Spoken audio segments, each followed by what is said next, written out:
তো গাইস, কেমন আছো? আশা করি সবাই ভালো আছো। আর আজকে ফাইনালি আমরা চলে এসেছি চরবলাউতে।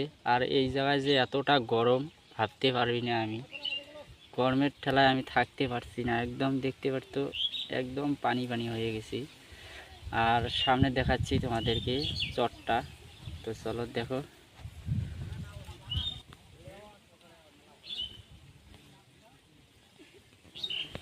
এতটাই গরম, এই যে সামনে চর দেখা যাচ্ছে, ওটা হচ্ছে নদীর পার। ওই জায়গায় যাব আমরা। আর যা আমাদের জমিনটা নাপবো, মানে ঠিক আছে।